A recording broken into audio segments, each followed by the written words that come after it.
सातवे येथे ऋणानुबंध मायेचं घर गृहप्रवेश सोहळा उत्साहात संपन्न। सातवे तालुका पन्हाळा येथे ऋणानुबंध मायेचं घर या सामाजिक उपक्रमाअंतर्गत उभारण्यात आलेला सातव्या घराचा गृहप्रवेश सोहळा गुरुवार दिनांक 28 मे 2026 रोजी सातवे येथे उत्साहपूर्ण व भावनिक वातावरणात संपन्न झाला।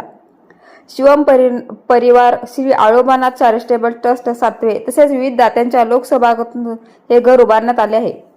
शिवम प्रतिष्ठान, घारेवाडी, कराडचे प्रेरणास्थान इंद्रजित देशमुख यांच्या मार्गदर्शनाखाली मायेचं घर ही संकल्पना राबवण्यात येत असून कोल्हापूर विभागातील हे सातवे घर आहे। सुमारे 700 चौरस फूट क्षेत्रफळाचे हे घर अवघ्या 7 महिन्यात लोकवर्गणी, श्रमदान आणि समाजातील दात्यांच्या सहकार्याने पूर्ण करण्यात आले। गृहप्रवेश प्रसंगी माननीय इंद्रजित देशमुख काकाजी यांच्या हस्ते नामफलक पूजन व फीत कापून घराचे लोकार्पण करण्यात आले। यावेळी त्यांनी लाभार्थी कुटुंबाला विठ्ठलाची मूर्ती भेट दिली। हीच आमुची प्रार्थना, हेच आमुचे मागणी, माणसाने माणसाशी माणसासम वागणी या सामुदायिक प्रार्थनेने कार्यक्रमाची सुरुवात झाली। प्रास्ताविकात शिवम साधक इंजिनियर सोहन दळवी यांनी घर उभारण्याची माहिती देत सहकार्य करणाऱ्या सर्व दाते, स्वयंसेवक आणि कारागिरांचे आभार मानले। यावेळी कारागिरांचा तुळशीचे रोप देऊन सत्कार करण्यात आला।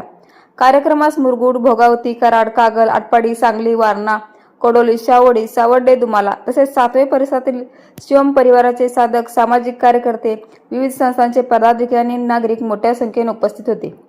यावेळी मार्गदर्शन करताना काकाजी म्हणाले, समाजात करुणा आणि माणुसकी जिवंत असल्यामुळेच अशी कार्य घडतात। प्रत्येकाने गरजूंना मदतीचा हात दिला तर हजारो कुटुंबांना आधार मिळू शकतो। तसेच सातवे येथे श्री आळोबानाथ चॅरिटेबल ट्रस्टच्या माध्यमातून वारकरी शिक्षण संस्था सुरू करण्याचे आवाहनही त्यांनी केले।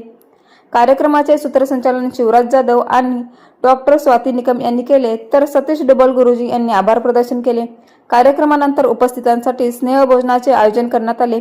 जवळपास 300 ते 400 नागरिकांनी प्रसादाचा लाभ घेत या प्रेरणादायी सोहळ्याचा आनंद घेतला।